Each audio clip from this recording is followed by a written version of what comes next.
हमारे साथ इस समय मौजूद है मुस्लिम राष्ट्रीय दर्शक इंद्रेश जी। आइए उनसे मुलाकात करते हैं।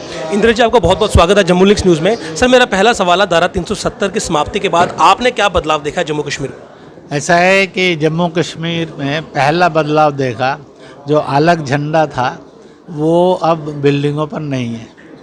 दूसरा बदलाव देखा कि यहाँ जो अलग नागरिकता थी उसके क्राइसिस से पूरा प्रदेश निकल गया है और यहाँ पर अब सब भारत के नागरिक के रूप में है, अलग नागरिकता का नहीं। तीसरा बदलाव देखा कि यहाँ पर जो अलग संविधान था वह ख़त्म हो गया, एक संविधान के अंतर्गत और आ गए हैं। इसलिए सबसे बड़ा बदलाव आया, एक देश, एक जन, एक संविधान, एक नागरिकता, एक राष्ट्रगान, एक झंडा, इस रूप में जम्मू कश्मीर दिख रहा है।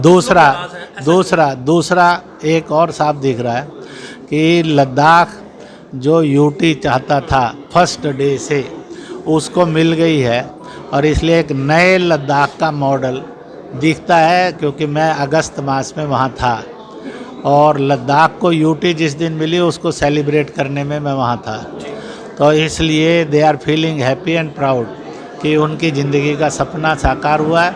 अब नया लद्दाख वो बनाएंगे। तीसरी बात, जो लोग कुछ नाराज़गी या वो प्रकट करते हैं, आप आगे जो सवाल पूछेंगे उनके उत्तर में भी बताऊंगा, परंतु एक बात पूछता हूं, अगर 370 बेहतर थी तो दिल्ली में जिन्होंने हुकूमत की 65 साल और प्रदेश में हुकूमत की जिन्होंने 70 साल, उन्होंने 370 को परमानेंट संविधान का फीचर क्यों नहीं बनाया?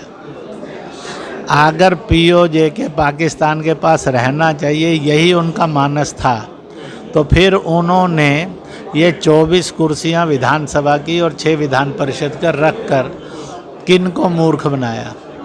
इसलिए एवरीबॉडी नोस 370 और 35 से ये सेपरेटिज़म है, यह एक किस्म से आतंकवाद है। यह पाकिस्तान को और चीन को प्रोत्साहन देता है कि आओ और भारत के सीमाओं पर हमला करो और कब्जा करो। इन सब से मुक्ति हुई है। और अफगानिस्तान का जो टेक ओवर उसे कैसे देखते हैं, उसका क्या इम्पैक्ट पड़ेगा? ऐसा है कि पूरी दुनिया ने कह दिया है कहीं पर भी सत्ता वायलेंस से नहीं होना चाहिए, पीस से और ब्रदरहुडनेस से होनी चाहिए। इसलिए भारत सरकार ने तालिबानाइजेशन, माओवाद, नक्सलवाद, विस्तारवाद, आतंकवाद और फसाद और दंगे, इनसे सत्ता की गवर्नेंस को रिजेक्ट किया है।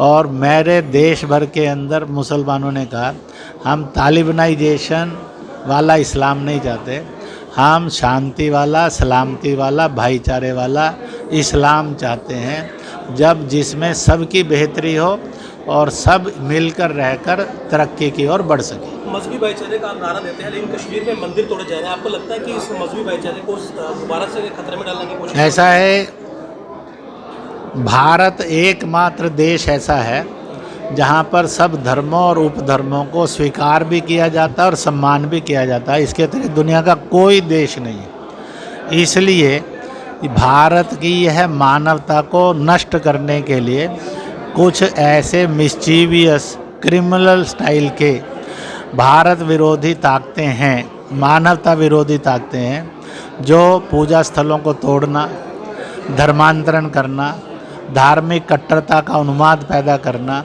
लव जिहाद के नाम पर बहु बेटियों की इज्जत लूटना, ये करते हैं। यह सब अमानवीय और असंवैधानिक है। इनकी निंदा ही नहीं की जानी चाहिए, बल्कि इनके लिए जो कसूरवार हैं उनको कठोर सजाएं देनी चाहिए। और इस देश के अंदर इस बात को कि लोग पाकिस्तान जिंदाबाद का नारा लगाएं, पाकिस्तानी झंडा लहराएं, इसको कभी स्वीकार नहीं करना चाहिए। सब ने निंदा करनी चाहिए और सब ने मिलकर ऐसे एलिमेंट्स के खिलाफ सख्त कार्रवाई की आह्वान करना चाहिए। फॉर्मर लास्ट में बदलाव की ज़रूरत है, आपको लगता है? क्योंकि बहुत सा वायलेंस भी रिपोर्ट हो रहा है, तो आपको लगता है कि उनमें बदलाव की और बातचीत की ज़रूरत है उनके साथ? ऐसा है कि इस देश के अंदर एक बात पक्की है कि अगर किसी भी 135 करोड़ लोगों से सवाल पूछा तुम पूर्वजों से किस देश के हो, तो 99.5% से अधिक जनसंख्या भारत की है, हिंदुस्तान की। अगर पूछा तुम्हारे पूर्वजों के क्या नाम हैं, 100 साल, 1000 साल और 2000 साल पहले, तो सबके पूर्वज साझे हैं। परंपराएं पूछी तो मामा ही भात भरता है, किसी भी मजहब का हो, जाति का हो, दल का हो, भाषा का। इसलिए हम सबका DNA एक है, हम सब एक हैं। इसका एहसास इस देश के जन जन में जागृत करना यह परम आवश्यक है, ताकि हम बने देश को चमकाएं और विश्व को सजाने वाले हों, क्योंकि विश्व शांति के पुरोधा हम ही बन सकते हैं। विश्व पर्यावरण का मार्ग हम ही स्थापित कर सकते हैं। विश्व में से छुआछूत को मुक्त हम ही कर सकते हैं। नारी के सम्मान को स्थापित करने का काम हम ही कर सकते हैं।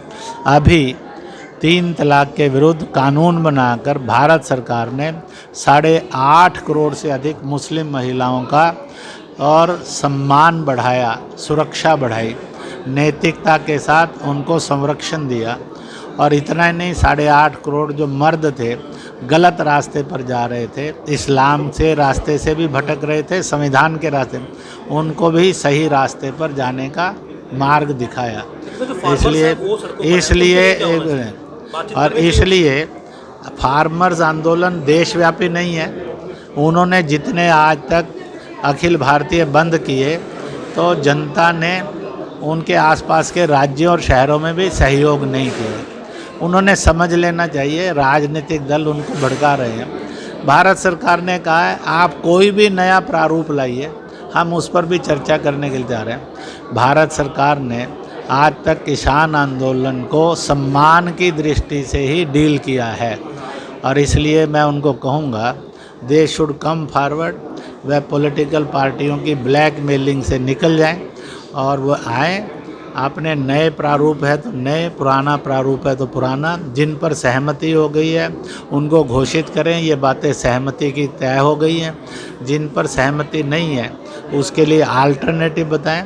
मुझे लगता है कि ये समस्या तेज़ गति से हल हो रही है, हो जाएगी, और इसलिए किसान राजनीतिक दलों की गाइडलाइन पर ना चलकर कृषि हित और समाज हित, देश हित और कृषि हित में सारे चीज़ों को पेश करें, ऐसी उन सबसे निवेदन है और प्रभु से प्रार्थना। आखिरी सवाल है, आपका विजिट है, मोहन बाबू विजिट हुआ, क्या चुनावों को लेकर भी कोई रणनीति बन रही है? आखिरी सवाल है मेरे से। ऐसा है कि जम्मू कश्मीर अभी कहीं चुनाव से के नज़दीक नहीं है। अभी तो जम्मू कश्मीर नए परिवेश में स्थापित हो रहा है और प्रतिष्ठित हो रहा है और व्यवस्थित हो रहा है, और मुझे लगता है बड़ी जल्दी से वो स्थापित होगा। शुक्रिया। तो ये थे इंद्रेश जी, और बड़ा ही स्पष्ट इन्होंने कहा है कि चुनावों को लेकर अभी फ़िलहाल जम्मू कश्मीर जो है वो अभी विकसित होगा और बहुत कुछ नया जो है वो देखने को मिलेगा, और बाकी कई मसलों पर हमने इनसे सवालात किए, और ओवरऑल जो इनकी बातें हैं वो यही बताती हैं कि जो मजहबी भाईचारा है उसको लेकर इस समय इंद्रेश जी जो है वो लगातार काम कर रहे हैं, और यही कोशिश है कि मजहबी भाईचारा जो है वो इसे किसी प्रकार से आंच ना पहुंचे और ये मजबूत होता रहे, ताकि जम्मू कश्मीर धारा 370 के टूटने के बाद जो कुछ नई उम्मीदें लेकर बैठा है वो जल्द पूरी हो जाएं। नमस्कार।